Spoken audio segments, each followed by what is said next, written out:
from The Reporter, the paper of record for Delaware County's towns and villages. I'm Andrew Kantor, and this is Off the Record, a quick look at some of the latest county news. This week, we've got rabies in Masonville, a sheriff thwarted by the Constitution, a Tesla destroying a garage, and more. Let's get to it. We'll start with rabies in Masonville. A raccoon there tested positive, making it the first case in the county this year. Luckily, no humans were exposed, but 2 dogs were. One of them was vaccinated, so it's fine, but the other wasn't up to date, and it's now under a 6-month quarantine. Just a reminder, folks, state law requires all dogs, cats, and ferrets to be vaccinated against rabies by the time they're 4 months old. And no, there are no religious exemptions because there's no religion that says your pets can't get rabies shots.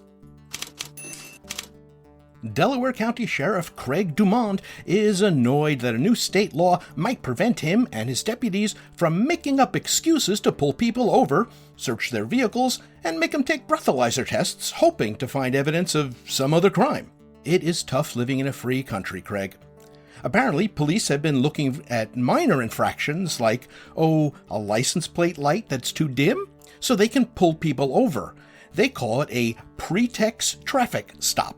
Kind of like if you didn't shovel your walk after a snowstorm, then police would be allowed to search your house.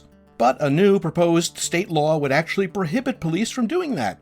Instead, they'd only be allowed to send you a ticket for that minor stuff.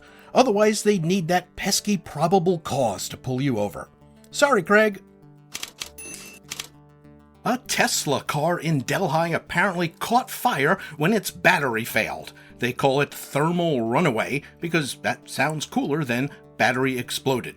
It ended up destroying a garage and some vehicles, including a camper, but luckily it didn't reach the house, so, small favors. Officials have contacted Tesla to see if they can get more information about what happened.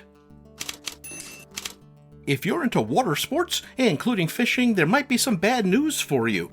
The season could be in jeopardy because we haven't had enough rain.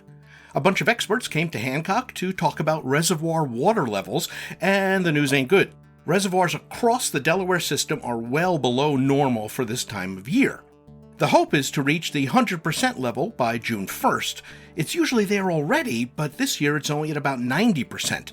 And if the reservoirs don't fill, New York City may have to reduce river releases to conserve water.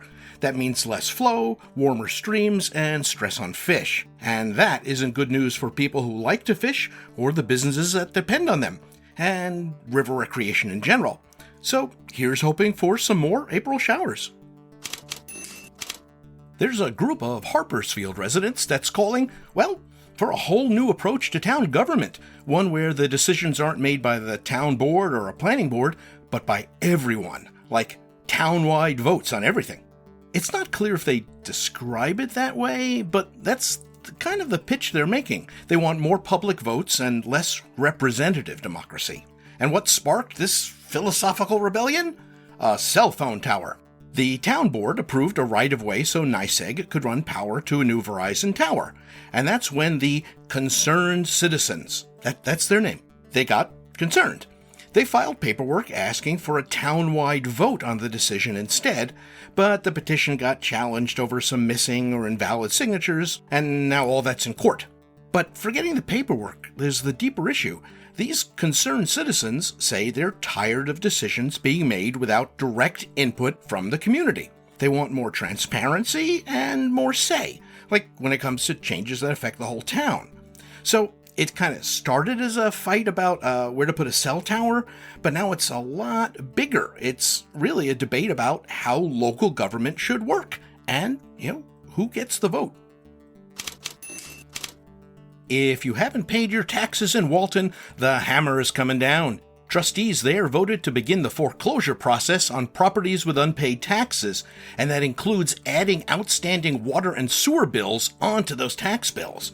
Their latest info shows the village being owed more than $40,000 in taxes and another $8,000 in water, sewer, lawn maintenance, and snow removal bills. The first phase will be sending letters to property owners, notifying them that they're about to be foreclosed on. But come June 1st, things are going to get a bit more real. And that's it for this week's Off the Record. For the full stories and plenty more, grab this week's copy of The Reporter. In print or online, go to the-reporter.net. I'm Andrew Kantor. Thanks for listening, and I'll catch you next week.